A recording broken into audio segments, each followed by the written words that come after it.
mentioning a little bit earlier, was normal. We're not going to go back to normal, and we should not go back to normal, because normal was where the problem was.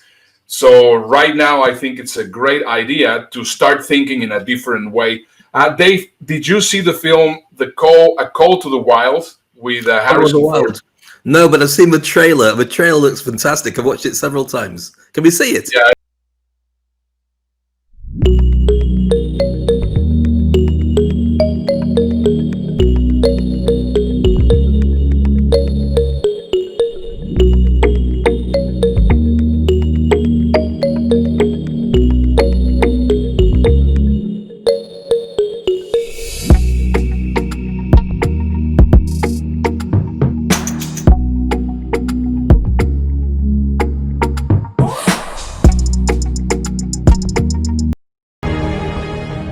So the important thing is that right now, this is exactly the world that we're living in. I mean, whoever is doing good, whoever is helping others, whoever is doing, the good for everybody, this is the one which is going to be able to do well in this world. I want to share, first of all, the talk about leverage. Leverage is fascinating because the fulcrum that you're talking about, the ability to pivot and change the game, is very much about your use of internet, but it's also about the way that you connect with people and the relationship you connect with people as well.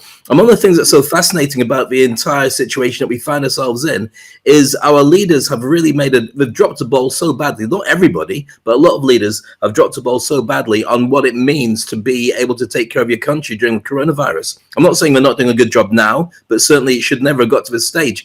And so what you've got is a lot of people who are going to step forward and in their own way create their own leadership and their own relationship with people.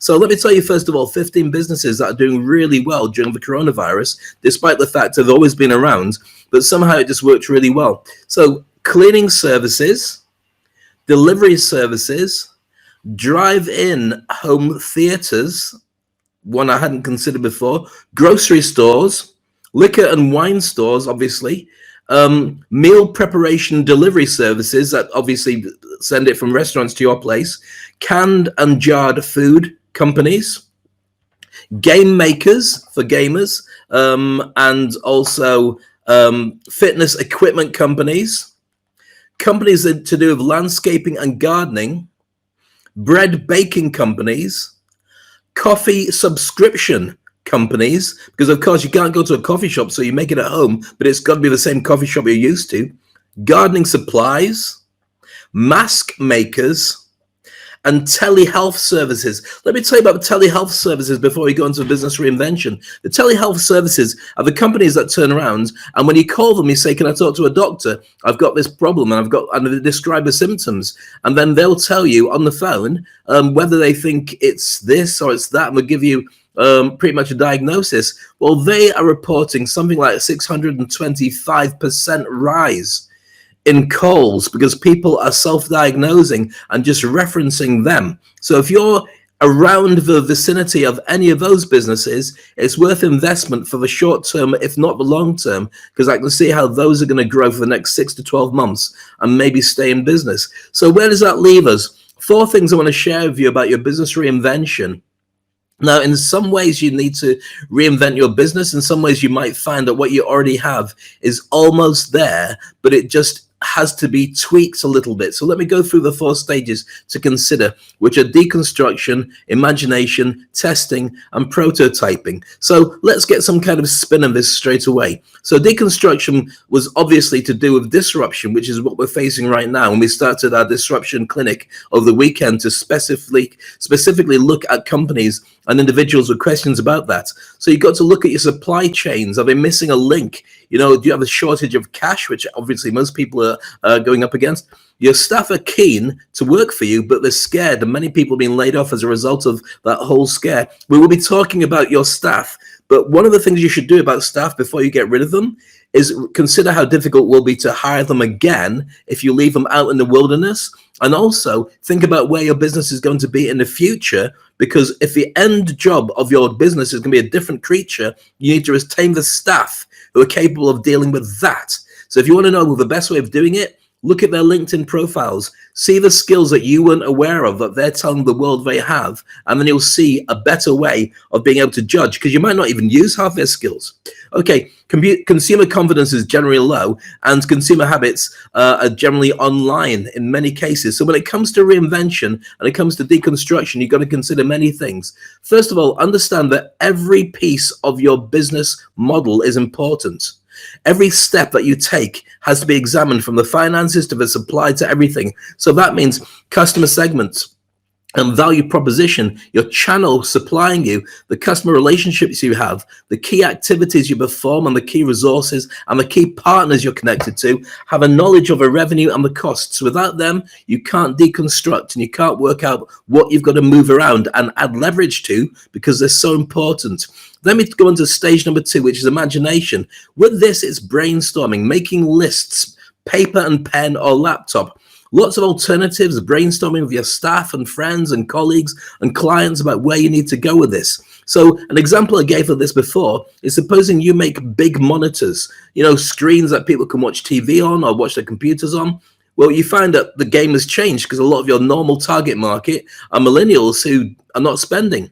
So can you make it with tougher screens? Can you aim at toddlers, young kids who will, maybe you put it on the floor, they're going to have play dates. They'll knock into it, they'll make a mess of it, but if it's a tough screen, it's fine. You also might want to market this thing for older people who have the money and the revenue. The boomers have plenty, but they now have got connected online to talk to their families, and would like to do it on a big screen. So also multiple pairs of screens that can be used for people. You might find a different area to go into. So brainstorm it. For gamers, they might want multiple screens, but be careful of confirmation bias. Be careful of thinking of what you really want to have that other people might not want to have.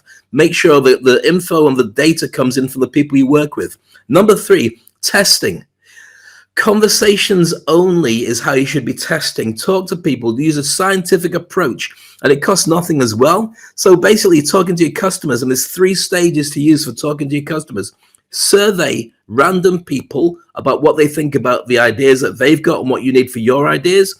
Address the problems with real problems that you have from your customers, cross-reference them, and lastly, go to new customers, potential new customers, and ask them if the ideas you've come up with is something that they'd want to have. It's cost you nothing at this stage, but those 3 stages are essential. Otherwise, you'll build something that maybe nobody wants. And the 4th thing is prototype. When you're pretty sure that what it is you're going to roll out, whether it's the screens I talked about, or it's a reinvention of your business as a coffee supply business, or whatever it would be, drive-in theaters, all these things, once you've got that, create a very simplified version. Get that prototype, get it out to existing customers, ones you can trust, to give you feedback on what's good, what's bad, what's ugly, and stuff that you can change. Once you've done that, it's important to do the heavy lifting of reinvention after that stage, not before. Don't spend any of your big and hard-earned cash reserves on anything until you feel comfortable that you are there. And once you've got this together, then you do a hard launch. Now, we'll be talking this week about how you do that hard launch and how you market yourself and how you get yourself out and network and all the rest of it. But those are the stages. Now, if you watch this video again, then it won't be so fast. You'll be able to go through and watch it and take it in bite-sized chunks. But that's pretty much what you have to do to reinvent your business now. That's very cool, Dave, and I think it's very good. I mean, I was actually taking notes right now, and I definitely recommend you to watch the rest of the. To watch this video again or the replay as soon as you have a chance. Absolutely great information. We're getting here some messages. Gotham, it's saying absolutely agree. Time to pivot, leverage, and all the different steps. That's great, Gotham. Thank you, Frank, for your comments on our intro. By the way, I didn't even ask you, Dave. Did you like the intro, the new intro? I thought it was fantastic. I loved watching it twice, and each time it made me more excited to actually be part of that show. It's always a pleasure. You know what I love most about it at this stage is when we've got this show buzzing, I look across and I think, there's my very good friend, Ernesto Verdugo, because that's what your name comes out when it's all short and together. Let me make it now, Ernesto Verdugo. There we go. You know that we have a report from the news in the future, and let's go a little bit into the human interaction side, and let's see with this news report in the future, how is it going to be the interaction that we're going to be having as soon as we're out of this lockdown. Which, by the way, Dave, let me just show you again here my funny widget. This is the amount of days that we are right now in quarantine. 44 days inside of this house.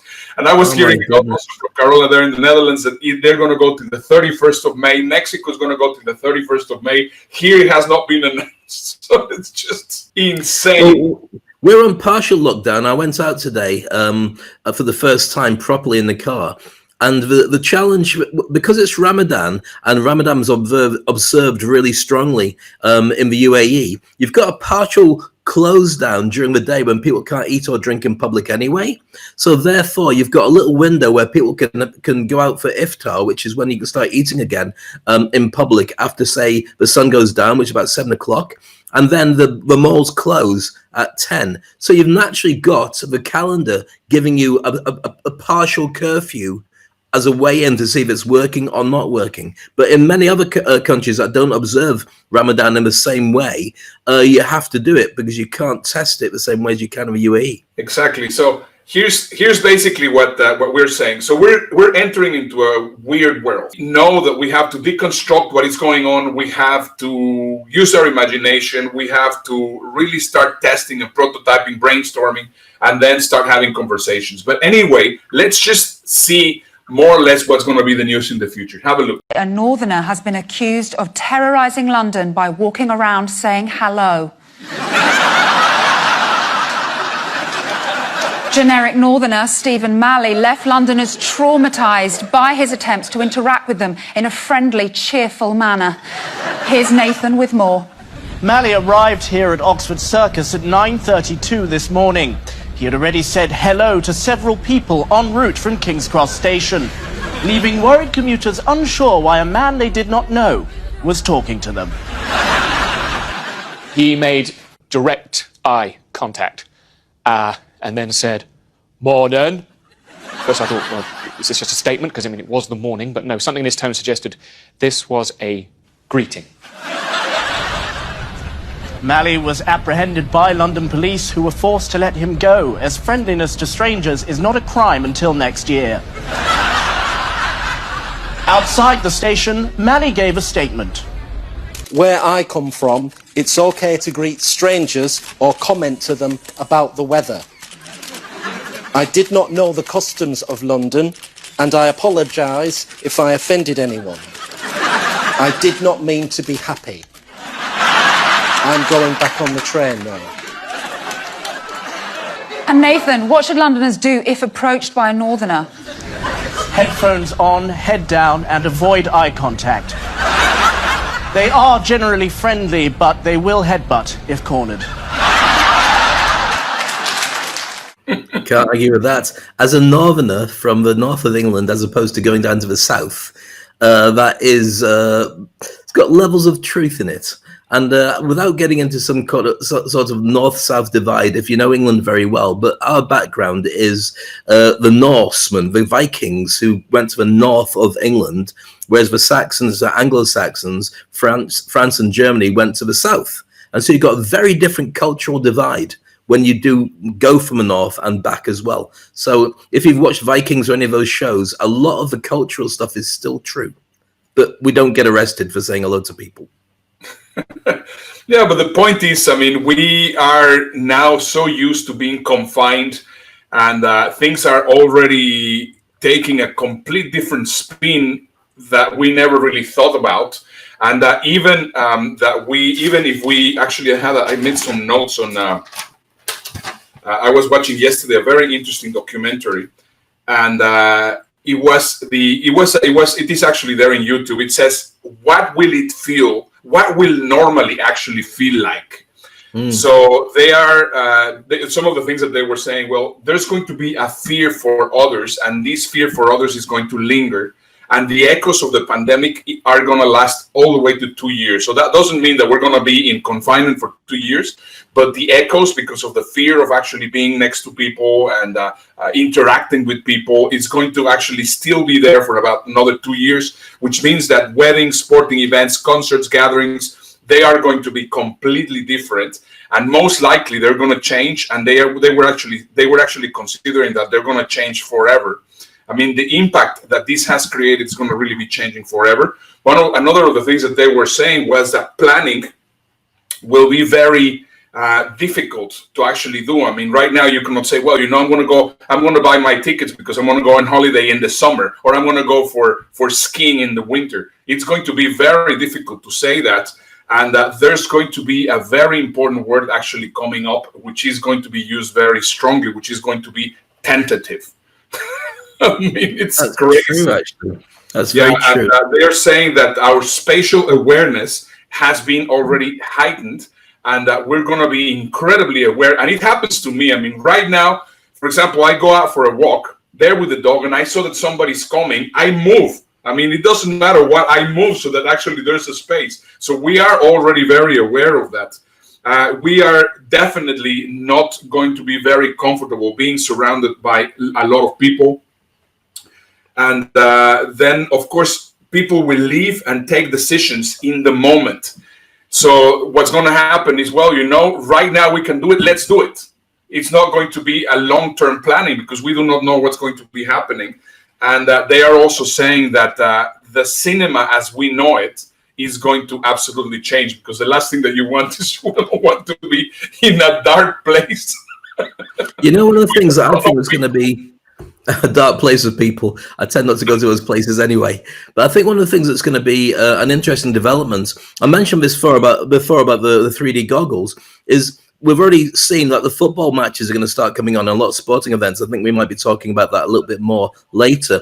But one of the areas that's been a growth for advertisers has been inside digital games, inside gamers' worlds, where you can see the advertising on the billboards as the characters run through and shoot each other and stuff like that. I wouldn't be surprised if virtual attendance of games happens. So you can actually be there with your goggles on. It won't even be goggles, it'll literally just be your phone, but you'll be able to feel that you're at the stadium, because they won't be able to have people at these stadiums. I think they're just going to change the game, but it's going to be interesting to see how they do it. Yeah, it's crazy. Well, in fact, I think it's interesting that we actually have a look from what's going on in Canada, but actually they're not only describing what's going on in Canada, but all over the world. Have a look. On April 29th, 2015, a Major League Baseball game unlike any other took place. There was civil unrest in Baltimore, and for security reasons, spectators were barred from the stadium. The Orioles played the White Sox with no one in the stands. It seems wrong. No roar of the crowd, none of the atmosphere that gives live sports its buzz. But what seems so wrong could be exactly the right prescription as professional sports plot a return. Mass gatherings is not in any of our near future. I think that is sort of pretty evident. So far, the model being floated by most professional leagues involves playing games in one city, so no travel. The NHL has talked about the idea of playing in multiple cities, but for all leagues, players and staff would be tested often and stay in hotels isolated from their families. We had a great day with this club yesterday. The PGA has proposed moving forward with 4 events without spectators, starting in June. We are going to need to be able to test players, caddies, and other constituents before we return, but we need to do so in a way that's not going to take away from the critical need that we're currently facing. Other parts of the world have already started. In Taiwan, pro baseball games have returned. Instead of fans, cardboard cutouts and robots filled the stands. It's not just empty stadiums. All of these plans would require players to live in a bubble, perhaps for months. My wife is pregnant. What am I going to do when she goes into labor? Am I going to have to quarantine for 2 weeks after I come back?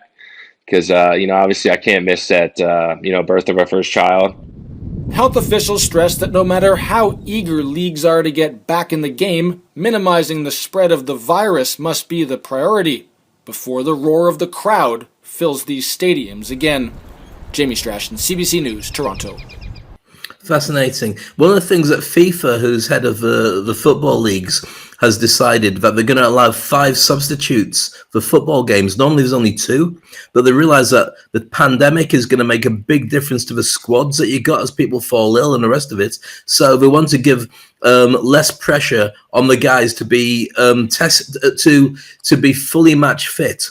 Because normally, I remember a guy called Steven Gerrard, who's a very famous English footballer, played for Liverpool and was England captain. He said normally footballers are playing at 70% fitness. It's quite normal to have injuries, but you just step up for the game. You never go out fully clean. So, but that of course means that you're going to be more susceptible to illnesses. So I think that having a bigger squad and more substitutions will also help. But the solution to empty stadiums, I'm not sure how they're going to get around that. But they will have to do something. And it's a massive commercial opportunity. Well, there's absolutely, and this is exactly what this show is all about. I mean, right now, in point number one, I mean, the imagination, it's going to be important. I mean, we know that there's been a complete deconstruction. We know that it has already been changing tremendously. So now we have to see how it's going to be doing. So, for example, one of the things which I think is going to happen, it's going to be pay-per-view from home, or there's going to be several different things. Now, the other important thing is also what's going on with the athletes. So I have right now Alex Bregman with his fiancée Reagan Elizabeth here saying basically what they're up to. So let's have a look. Hey guys, I know we're going through a tough time right now. It's still really important to stay home and continue to social distance. One thing Reagan and I have been doing is working out. You can go for a run, you can do push-ups, you can do sit-ups, you can jump rope. You can go on a walk with your dog, or if you're like Alex, you can practice your dance moves on TikTok. Whatever you're doing, make sure you stay active. It won't only help you physically, but it'll help you mentally as well. Let's continue to stay home and flatten the curve. Let's do it. Fair enough. I don't think it's so easy to go for a jog if you're going to be in quarantine, though. Yeah, indeed. I mean, we are not as bad as you are. I mean, I have this amazing video that you shared. I think it was yesterday or the day before that it was your first day out. I think it's very nice, and you chose the perfect music because it's really like a Western. Walking Dead. So let's have a look at Dave going out for the first time in how many days? 40 days? It's about 40 days, yeah, of being indoors.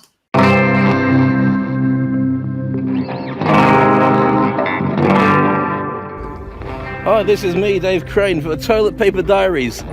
First time out in 7 weeks, and as you know, myself and Ernesto have been broadcasting every single day since we had our lockdown. Here in Dubai, I'm walking my dogs where I normally go in the desert, and as you can see, it needs a bit of a haircut. Over there you can see snow, and right next to me as always is ash. As I pull it down, the air's beautiful.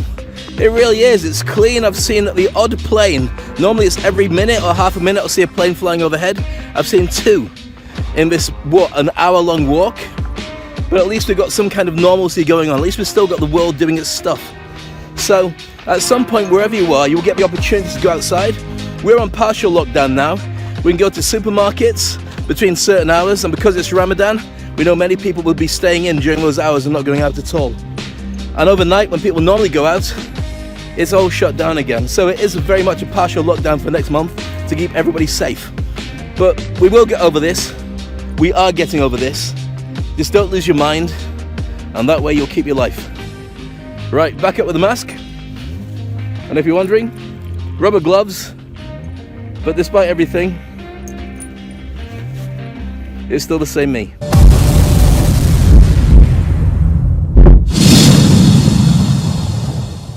That guy's good. What did you say? That guy's good. Yeah, well, that is just basically the new normal. I mean, this is how we have to do it, and I think the most important point on leverage that you have to think about is that we are going 100% digital for at least the foreseeable future. And if you're not ready to go digital, you really have to start getting ready. I mean, we started already. We've been mentioning this already for a while. Dave already changed the back of his office so that whenever he's having digital meetings, it looks more impressive. There's a number of different things. Of course, I mean, we're hearing a message here from Michael Dietrich, which is saying, concern is where money is and where basically our money is going to be coming from. Yeah, of course. But once again, it's a time for reinvention, and it's just crazy how it's going to be, but we need to have this into consideration. So if we're going to go digital, first of all, we have to start getting ready. So I have a very nice piece here on how people are going digital right now. Have a look. Well, COVID-19 is bringing hundreds of local businesses to a standstill, but News Channel 9's Jennifer Sanders says digital media can actually spur growth for businesses during this pandemic and help companies survive during this crisis. COVID-19 is crippling Central New York's economy as millions of workers are seeking unemployment. Center State CEO is working with local companies to help keep employees on the payroll. We're looking at assess, respond, mitigate, and recover. Center State is developing sustainability programs and connecting members and non-members to federal, state, and local resources. A small business express grant that the SBA is doing that's $10,000 that might mean the difference for a small business getting through these next couple of weeks and months, all the way up to the payroll protection program, helping larger corporations, keep their employment numbers up, and then just think about non-traditional ways that you can engage your customers. That's where the partnership with Digital Hive comes in, showing companies how to leverage social media and tailor messaging for their clients in the time of crisis. You need to be sensitive around people's fears and stresses, and how to communicate during this time is very tricky. What would you say maybe are the top 2 pointers that you would give a business owner right now, and really just using social media to help them sustain their business during this time? It should be just about providing value to the customer. And so value can look a lot of different ways. It can be information about your business, like your business hours. People may not know if you're open or not open, just as simple as that. Or how can I patronize your business? If you're a restaurant, are you doing takeout? Are you not doing takeout? So information is very valuable.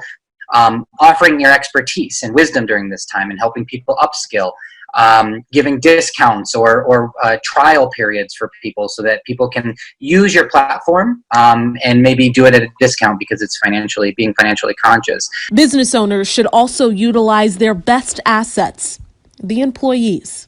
If you harness the ability for your entire team to be thinking critically and uniquely about ideas that can help grow your business during a time of crisis, you're then able to leverage 10, 20, 50, 100 people's minds to come up with some really unique strategies. To help businesses stay afloat during COVID-19. In Syracuse, Jennifer Sanders, News Channel 9. Yeah, it's nice to see people bailing each other out. I think that we have to really reinvent our entire business model now to cope with where things are going. Because as we're seeing with many people not knowing where their business can be when things are frozen, it's going to be a collaborative process. And I think a lot more partnership and networking, which is part of the things we're going to be talking about in this week as part of our Leverage Week as well. Absolutely. I think it is...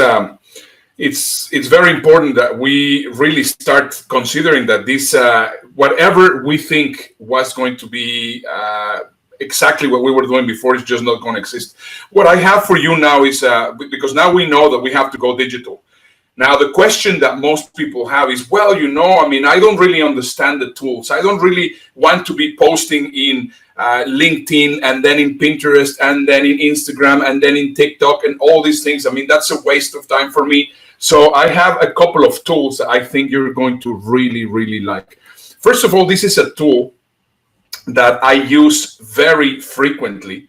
It is a subscription tool, but of course you have also a free version.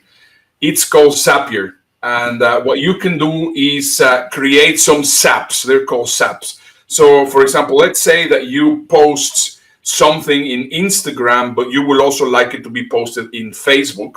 You can create a SAP that instantly will be able to post one thing into the other. So let me show you one example. For example, let's say every time that we publish the podcasts from the Toilet Paper Diaries, it will instantly go into 3 or 4 of the different podcasting sites, but also it will go and be posted in Twitter at the same time. So you do it once and gets distributed in different ways. And they have all sorts of SAPs. If you receive an email, it could be going somewhere. So one of the keys of leverage is, of course, automation, which is, of course, incredibly powerful. Now, remember, this is a freemium tool. That means that it is for free, but also you have to pay. Now, there's another version of it, which is also absolutely great. And this one is completely for free, but it's a little bit more limited. And this one is called Ifttt. And you're going to say, well, why is it called that? What does it have such a weird name?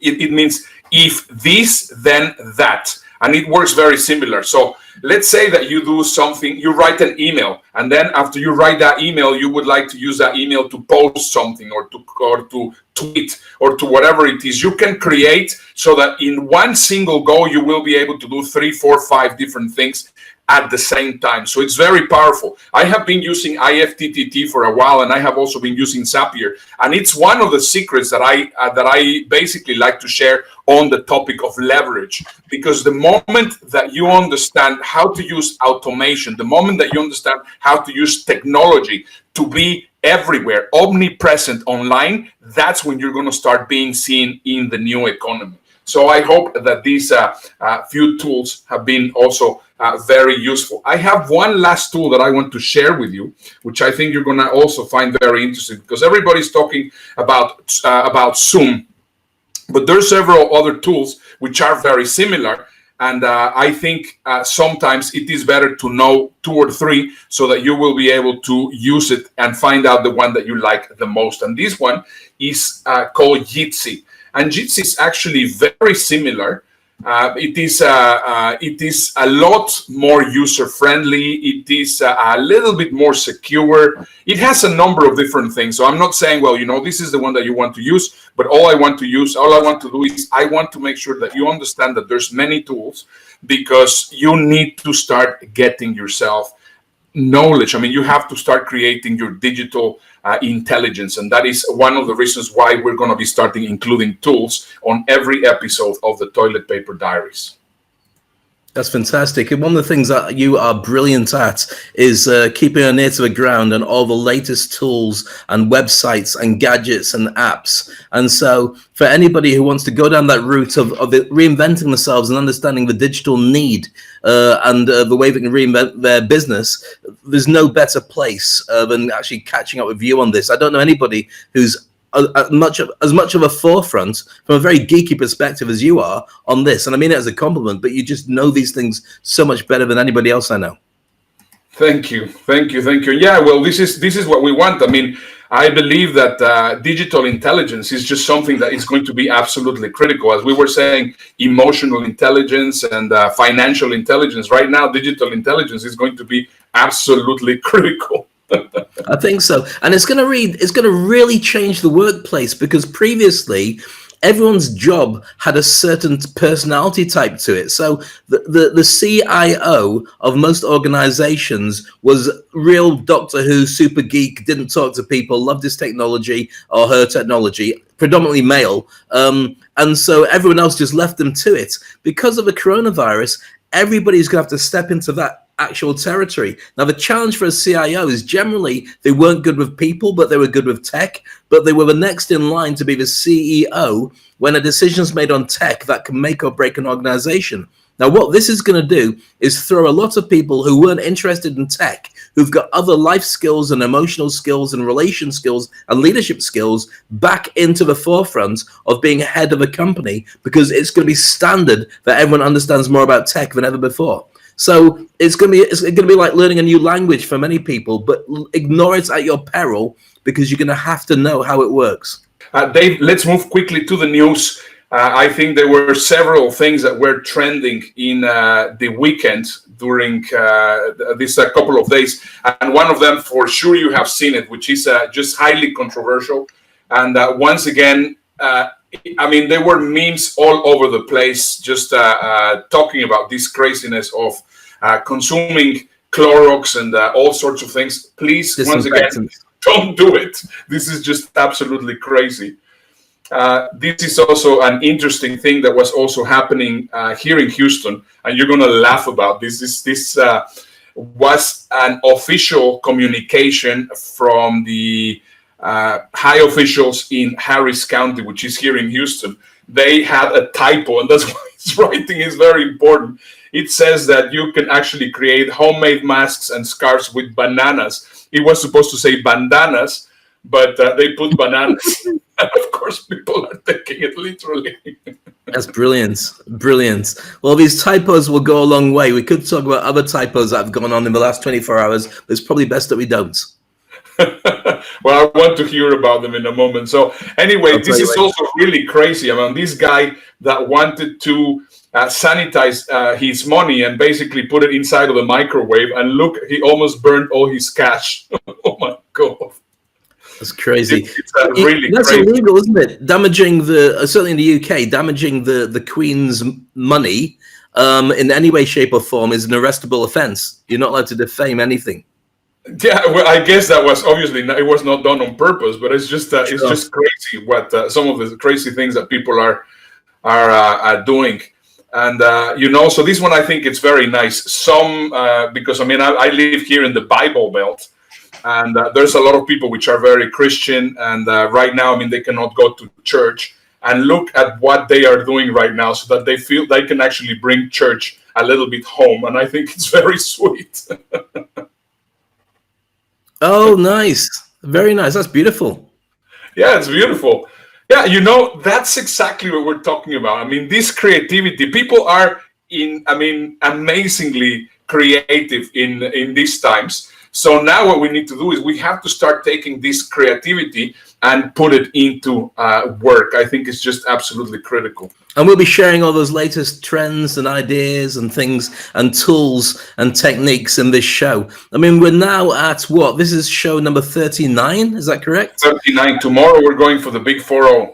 Big 40, incredible. And all the way through, we've been on a journey from what we're going to talk about, or what do people need. And it was very much about empathy. It was very much about we have no clue where this is going, but we've found our own pace. And so now we're able to predict and in many ways lead people on the journey out of the doldrums and out of the darkness into where they truly need to be if they want to thrive in the new business economy. And ignore it at your peril. Because anybody who's sitting there waiting to go back to work when everything changes and you can go back outside again, there won't be the same work to go into. You might walk in and find out there is no job unless you've already been doing this. So I'd recommend everybody get your side hustle together, and here's your homework free from us every single night. Yeah, that's correct. We're having right now a report from Raymond Aaron all the way from Canada. So let's see what Raymond has to share with us. Hi, Raymond. Yes, thank you, Dave and Ernesto. It's Raymond Aaron reporting from Toronto, Canada, and I have some great news. Just yesterday, the Premier of the province of Saskatchewan, there are 10 provinces in Canada, opened the province up for business. So I'm not sure if all of the protocols have been eliminated, but that was the headline news. The province of Saskatchewan is open for business.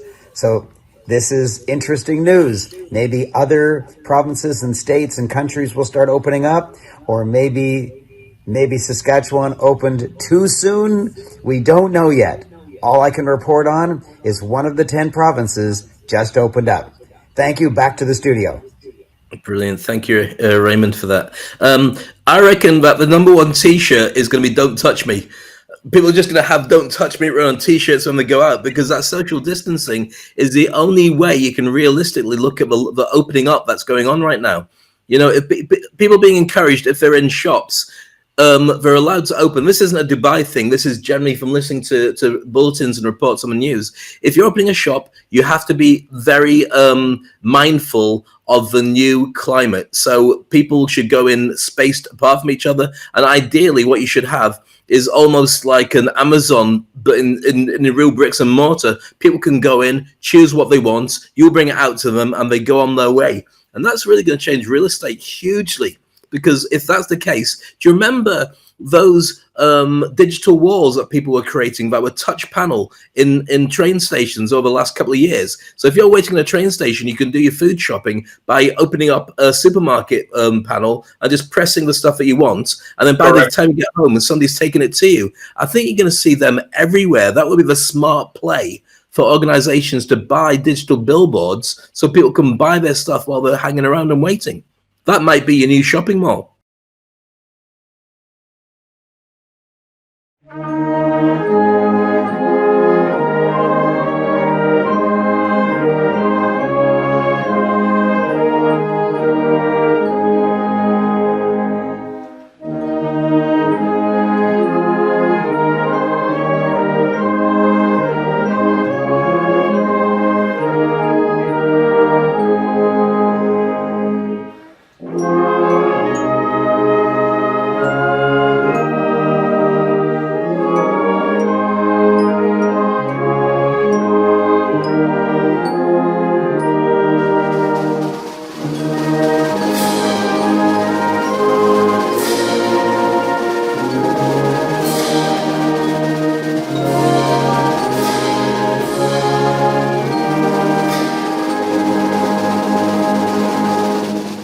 So I think what is just absolutely amazing from this is just a sample, but literally there were thousands of people playing the national anthem at 5 o'clock in the afternoon.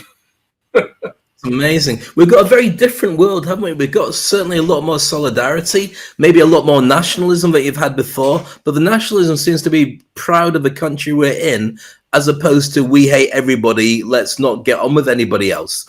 And if that's the mood that grows as a result of what we're going through, that's going to be a really good thing.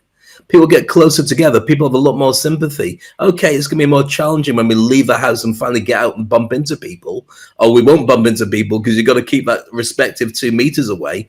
But I think that it does bring people closer together. And it makes people want to actually do business with each other for the right reasons. I mean, the work-life balance that people have has been a challenge because you want to earn as much as possible because you want to have the best possible life. But if you know you're stuck in the house and you're with your family, but that screen in front of you, your laptop, is the only way you can really connect to the outside world, those dynamics of the money that you need change so much. Because how many times are you going to need to get changed? Who's going to care about your designer clothes? They just want to see what you've got, whether it's worth them buying it.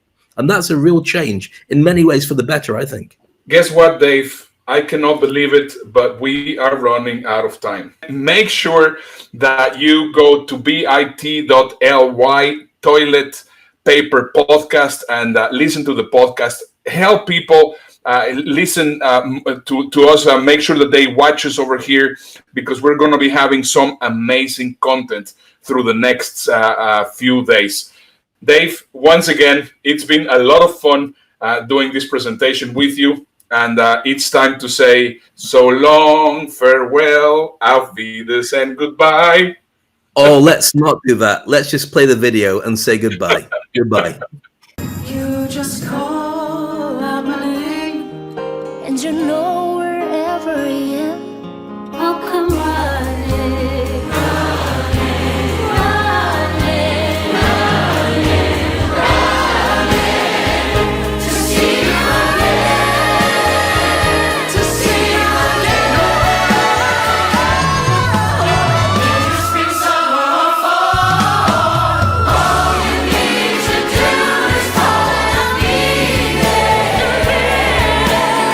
I won't hurt you, desert you, or leave you. I'll be there. Ain't it good to know you got a friend? I'll desert you. I'll never desert you. I'll be there as you ain't good to know you got a friend.